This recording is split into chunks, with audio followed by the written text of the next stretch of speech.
اعوذ باللہ من الشیطان الرجیم بسم اللہ الرحمن الرحیم یا ایہا الذین آمنوا لا تتبعوا خطوات الشیطان ومن یتبع خطوات الشیطان فإنه یأمر بالفحشاء والمنکر ولولا فضل اللہ علیکم ورحمتہ ما زکا منکم من احد ابدا ولکن اللہ یزکی من یشاء واللہ سمیع علیم۔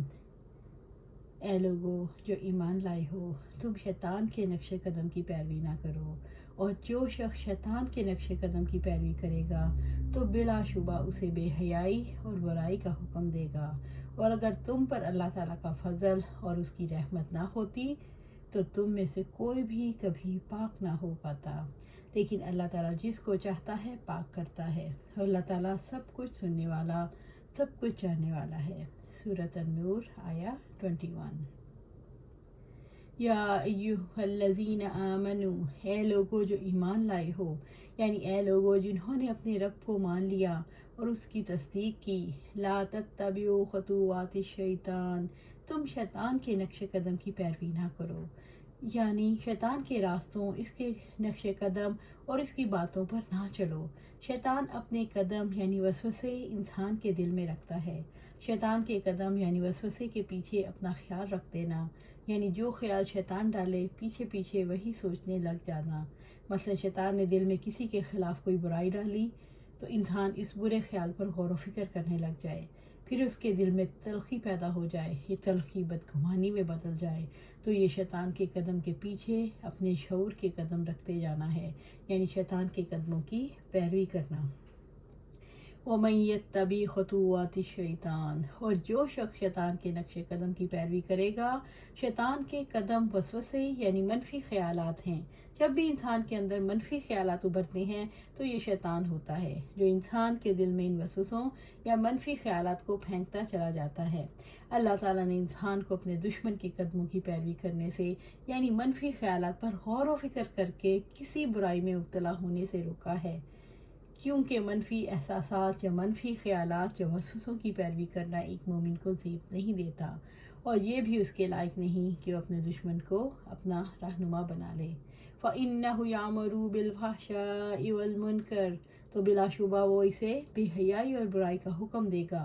شیطان فحشار یعنی زنا کا اور منکر باتوں کا حکم دیتا ہے۔ ہر وہ کام جو عقلاً اور شرعاً غلط ہو منکر کہلاتا ہے۔ منکر کی طرف وہ راغب ہوتا ہے جس کے اندر برائی کا میلان موجود ہوتا ہے، وہ باہر کی گندگی سے رابطہ کرتا ہے۔ اسی طرح اللہ سبحانہ تعالیٰ فرماتے ہیں، اور اگر وَلَوْلَا فَضْلُ اللَّهِ عَلَيْكُمْ وَرَحْمَتُهُ مَا زَكَا مِنْكُمْ مِنْ أَحَدٍ أَبَدًا، اور اگر تم پر اللہ تعالیٰ کا فضل اور اس کی رحمت نہ ہوتی تو تم میں سے کوئی بھی پاک نہ ہو پاتا۔ یہ بات اس لیے کہی گئی کہ واقعہ افق کی روح میں مسلمان بہہ گئے تھے۔ یہ اللہ تعالیٰ کا فضل و کرم تھا جو اللہ تعالیٰ نے بے حیائی کے چرچوں سے بچا لیا، اللہ تعالیٰ نے گناہوں سے پاک کر لیا، اور نہ کوئی بھی اپنے زور پر پاک نہیں ہو سکتا، یعنی تم میں سے کوئی بھی شیطان کی پیروی کرنے سے نہیں بچ سکتا، کیونکہ شیطان اور اس کے لشکر انسانوں کو اپنی پیروی کی دعوت دیتے ہیں اور ان کے سامنے گناہوں کو مزین کرتے ہیں، اور نفس برائی پر مائل رہتا ہے۔ اگر بندے کو شیطان اور نفس کے حوالے کر دیا جائے تو کوئی بھی گناہ اور برائیوں سے بچ کر اور نیکیوں کے اکتساب کے ذریعے پاک نہیں ہو سکتا، کیونکہ تزکیہ طہارت اور بڑھاؤ کا متضمن ہے، یعنی کہ جب تک ہم طہارت نہیں کریں گے آگے نہیں بڑھ سکتے۔ تم میں سے جس نے اپنا تزکیہ کر لیا تو اس کے اللہ تعالیٰ کا فضل و کرم اور اس کی رحمت میں ہے۔ نبی صلی اللہ علیہ وسلم یہ دعا کیا کرتے تھے، اے اللہ میرے نفس کو تقویٰ دے اور پاک کر دے، تو اس کا بہتر پاک کرنے والا ہے، تو اس کا آقا اور مولا ہے۔ وَلَكِنَّ اللَّهَ يُزَكِّي مَن يَشَاءُ، لیکن اللہ تعالیٰ جس کو چاہتا ہے پاک کرتا ہے۔ اللہ تعالیٰ جسے چاہتا ہے پاکیزگی عطا کرتا ہے، جس کے اندر پاکیزگی کی طلب ہو، جو پاکیزگی کی رغبت رکھتا ہو، اللہ تعالیٰ اپنے علم سے فیصلہ کرتا ہے کہ کس کو پاکیزگی عطا کرے۔ واللہ سمیع علیم، اللہ تعالیٰ سب کچھ جاننے والا، سب کچھ سننے والا، سب کچھ جاننے والا ہے۔ اللہ تعالیٰ نے تمہاری افواہوں اور تمہارے الزام کو سنا۔ وہ علیم ہے، جانتا ہے کس کے دل میں فحش کی اشاعت کی محبت ہے۔ وَلَا يَأْتَلِ أُولُو الْفَضْلِ مِنْكُمْ وَالسَّعَةِ أن يؤتوا أولي القربى والمساكين والمهاجرين في سبيل الله وليعفوا وليصفحوا ألا تحبون أن يغفر الله لكم والله غفور رحيم۔ اور تم میں سے جو لوگ فضل اور کشائش والے ہیں وہ اس بات کی قسم نہ کھا بیٹھیں کہ وہ رشتہ داروں اور مسکینوں اور مہاجروں کو اللہ کی راہ میں کچھ نہ دیں گے، اور لازم ہے کہ وہ معاف کر دیں، اور لازم ہے کہ وہ درگزر کریں۔ کیا تم پسند نہیں کرتے کہ اللہ تعالیٰ بھی تمہیں بخش دے؟ اور اللہ تعالیٰ بے حد بخشنے والا، نہایت رحم والا ہے۔ سورۃ النور آیا 22۔ وَلَا يَأْتَلْ، اور نہ قسم کھائیں۔ یہ آیت حضرت ابوبکر صدیق رضی اللہ تعالیٰ عنہ کے بارے میں نازل ہوئی کہ یعنی قسم نہ اٹھائیں۔ اولو الفضل منکم والسعاتی، اور تم میں سے جو لوگ فضل اور کشائش والے ہیں، یعنی اللہ تعالیٰ نے جن کو مالی وسعت دی ہے، ان یؤتوا اولی القربى والمساکین والمہاجرین فی سبیل اللہ، کہ وہ رشتہ داروں اور مسکینوں اور مہاجروں کو اللہ تعالیٰ کی راہ میں کچھ نہ دیں گے، وہ اپنے رشتہ داروں کو کچھ نہ دینے کی قسم نہ اٹھائیں، اور یہ ارادہ نہ کریں کہ وہ محتاجوں اور مہاجروں کو اللہ کی راہ میں گھر بار چھوڑ چکے انہیں کچھ نہ دیں گے۔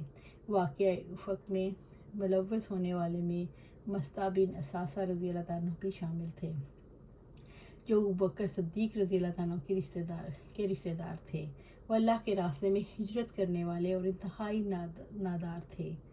مستہ بن اساسہ رضی اللہ عنہ کی بہتان درازی کی وجہ سے ابوبکر صدیق رضی اللہ عنہ نے قسم کھا لی کہ وہ ان کی مالی مدد نہیں کریں گے، جو کہ اس سے وہ کیا کرتے تھے۔ اس پر آیت کریمہ نازل ہوئی جس میں اللہ تعالیٰ نے ان کو قسم سے روکا جو انفاق فی سبیل اللہ کے منقطع کرنے کو ثابت کرتی تھی۔ وہ انہیں عفو و درگزر کرنے کی ترغیب دی، اور اللہ نے ان سے وعدہ کیا اگر وہ ان پر اپنا مال خرچ کریں گے، ان کو بخش دیں گے تو اللہ ان کو بخش دے گا۔ وَلْيَعْفُوا وَلْيَصْفَحُوا، اور لازم ہے کہ وہ معاف کر دیں، اور لازم ہے کہ وہ درگزر کریں۔ رب العزت نے رشتہ داروں سے پہنچنے والی تکلیفوں کے لیے توجہ دلائی کہ ان سے درگزر کریں اور معاف کر دیں۔ الا تحبون ان یغفر اللہ لکم واللہ غفور رحیم، کیا تم پسند نہیں کرتے کہ اللہ تعالیٰ بھی تمہیں بخش دے، اور اللہ تعالیٰ بہت بخشنے والا، نہایت رحم والا ہے۔ یعنی کیا تم پسند نہیں کرو گے کہ اللہ تعالیٰ کے بندوں کے ساتھ عفو و درگزر کا معاملہ کرو، اللہ تعالیٰ تمہارے ساتھ عفو و درگزر کا معاملہ کرے۔ ابو ہریرہ رضی اللہ عنہ سے روایت ہے کہ آپ صلی اللہ علیہ وسلم نے فرمایا، بندے کے معاف کر دینے سے اللہ تعالیٰ اس کی عزت بڑھا دیتا ہے، اور جو آدمی بھی اللہ تعالیٰ کی رضا کے لیے عاجزی اختیار کرتا ہے، اللہ تعالیٰ اس کا درجہ بلند فرما دیتا ہے۔ عبداللہ بن مسعود رضی اللہ عنہ نے کہا کہ اس وقت کے آپ صلی اللہ علیہ وسلم کو دیکھ رہا ہوں۔ آپ صلی اللہ علیہ وسلم ایک پیغمبر حضرت نوح علیہ السلام کی حکایات بیان کر رہے تھے۔ ان کی قوم والوں نے ان کو اتنا مارا کہ لہو لہان کر دیا، وہ اپنے منہ سے خون پوچھتے ہوئے اور یوں دعا کرتے ہوئے جاتے، ربی اغفر لی قومی فانہم لا یعلمون، پروردگار میری قوم والوں کو بخش دے، وہ نادان ہیں۔ جب وہ بکر رضی اللہ تعالیٰ نے آیت کریمہ سنی تو انہوں نے کہا، کیوں نہیں، اللہ کی قسم میں چاہتا ہوں اللہ تعالیٰ مجھے بخش دے۔ چنانچہ انہوں نے 2 بار حضرت مستہ رضی اللہ عنہ کی مالی مدد شروع کر دی، تو انہوں نے دوبارہ حضرت مستہ علیہ السلام رضی اللہ عنہ کی مالی مدد شروع کر دی۔ واللہ غفور الرحیم، اور اللہ تعالیٰ بے حد بخشنے والا، نہایت رحم والا ہے۔ اللہ تعالیٰ نے اپنی مغفرت کے لیے صفت عفو اور اپنی رحمت اور مہربانی کے لیے صرف رحیم کا ذکر کیا۔ اس آیت کریمہ سے یہ بھی سبق ملتا ہے کہ کسی کی معصیت کی وجہ سے اس کی مالی مدد ختم نہیں کرنی چاہیے، قریبی رشتہ داروں پر خرچ کرنا چاہیے۔ اللہ تعالیٰ نے بڑے سے بڑا جرم کرنے والے کو بھی معاف کرنے اور اس سے درگزر کرنے کی ترغیب دی ہے۔ ان الذین یرمون المحصنات الغافلات المؤمنات لعنوا فی الدنیا والآخرہ ولہم عذاب عظیم، جو لوگ پاک دامن بے خبر مومن عورتوں پر تہمت لگاتی ہیں، یقیناً ان پر دنیا اور آخرت میں لعنت کی گئی ہے، اور ان کے لیے بہت بڑا عذاب ہے۔ سورۃ النور آیا 23۔ ان الذین یرمون المحصنات الغافلات المؤمنات، جو لوگ پاک دامن بے خبر مومن عورتوں پر تہمت لگاتے ہیں، رب العزت نے پاک دامن عورتوں پر بہتان لگانے کی سخت وعید سنائی ہے۔ وہ بے خبر مومن عورتوں پر تہمت لگاتے ہیں جن کے دل پاک ہیں، جنہیں یہ نہیں پتہ کہ بدچلنی کیا ہوتی ہے اور کیسے کی جاتی ہے۔ لُعِنُوا فِی الدُّنْیَا وَالْآخِرَۃ، یقیناً ان پر دنیا اور آخرت میں لعنت کی گئی، یعنی دنیا اور آخرت میں انہیں اللہ کی رحمت سے دور کر دیا گیا۔ وَلَہُمْ عَذَابٌ عَظِیمٌ، اور ان کے لیے بہت بڑا عذاب ہے۔ لعنت سے بڑھ کر عذاب عظیم کی وعید دی ہے۔ یہ اللہ تعالیٰ کا غضب ہے۔ اللہ تعالیٰ نے ایمان والی عورتوں پر بے حیائی کا الزام لگانے سے ڈرایا ہے۔ ان کے لیے لعنت اور عذاب عظیم ہے۔ یوم تشہد علیہم السنتہم وایدیہم وارجلہم بما کانوا یعملون، اس دن جب ان کی زبانیں اور ان کے ہاتھ اور ان کے پاؤں ان کے اپنے ہی خلاف گواہی دیں گے جو کام بھی وہ کیا کرتے تھے۔ سورۃ النور آیہ 24۔ اللہ سبحانہ تعالیٰ فرماتے ہیں اس دن جب ان کی زبانیں اور ان کے ہاتھ اور ان کے پاؤں انہی کے خلاف گواہی دیں گے جو کام وہ کیا کرتے تھے۔ عائشہ رضی اللہ تعالیٰ عنہ کے خلاف مدینہ میں جو ماحول بن گیا تھا، اس میں بے سوچے سمجھے زبانوں نے ہی کردار ادا کیا تھا۔ اللہ تعالیٰ نے مسلمانوں کو شعور کو بیدار کیا کہ یہ زبانیں تمہارے اپنے خلاف گواہ بننے والی ہیں، یہ عذاب عظیم قیامت کے روز ہوگا۔ انسان اس لیے غلط باتیں کرتا ہے کہ وہ یہ نہیں جانتا کہ اس کی زبان سے نکلے ہوئے الفاظ براہ راست رب تک پہنچ رہے ہیں۔ انسان دوسروں پر ظلم اس لیے کرتا ہے کہ وہ بے خبر رہتا ہے۔ قیامت کے دن اس کے ہاتھ پاؤں اللہ تعالیٰ کے گواہ بن جائیں گے۔ غفلت اور بے خبری سب برائیوں کی جڑ ہے۔ جس قیامت کے روز ہر عضو اپنے اعمال کی گواہی دے گا اور وہ ہستی انہیں قوت گویائی عطا کرے گی جس نے ہر چیز کو گویائی بخشی ہے، بس بندے سے گناہوں کا انکار ممکن نہ ہوگا۔ یقیناً وہ ہستی جس نے بندوں کے نفوس ہی میں سے گواہ برپا کیے، اس نے بندوں کے ساتھ انصاف کیا۔ اللہ سبحانہ تعالیٰ سورۃ فصلت میں فرماتے ہیں اور اپنی خالوں سے کہیں گے تم نے ہمارے خلاف گواہی کیوں دی؟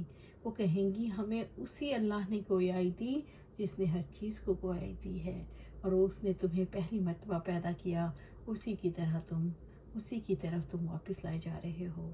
انسان کے اعمال کیسے درست رہ سکتے ہیں؟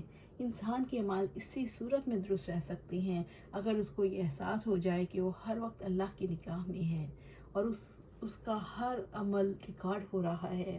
اس احساس کے تحت اس کی زندگی بدل سکتی ہے اور وہ الفاظ کا درست استعمال کر سکتا ہے اور اپنے ہاتھ پاؤں کا محتاط استعمال کر سکتا ہے۔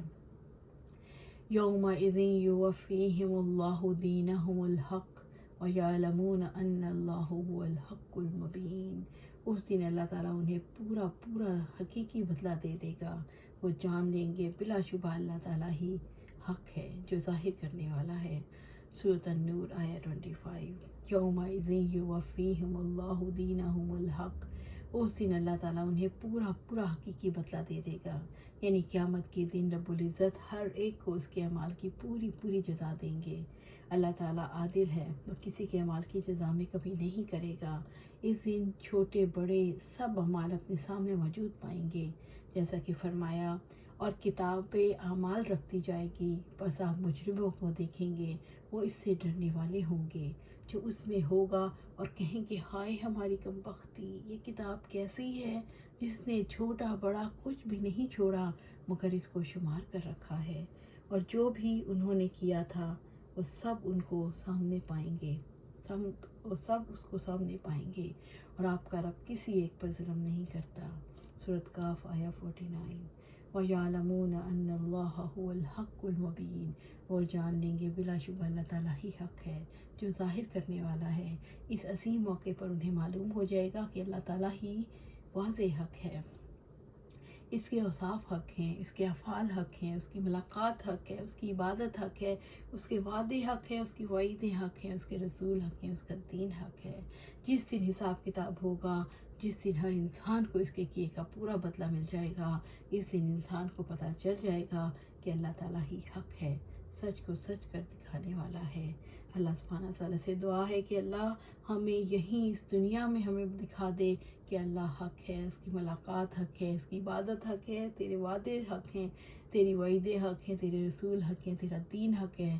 اللہ سبحانہ تعالیٰ ہمیں حساب کتاب کے دن پر ایمان لانے کی توفیق دے۔ اللہ سبحانہ تعالیٰ ہمیں سچ کو سچ کر دکھا۔ اللہ سبحانہ تعالیٰ جو دنیا میں سچ ہے اس کو سچ دکھا کر کے دکھا اور اس پر جما دے، اور جو باطل ہے اس کو باطل کر کے ہمارے سامنے لے آ اور اس سے ہمیں دور رکھ، ہمیں اس سے دور رہنے کی توفیق عطا فرما۔ اللہ سبحانہ تعالیٰ ہمیں قرآن و سنت پر عمل کرنے کی توفیق دے اور اس پر جما دے۔ آمین یا رب العالمین۔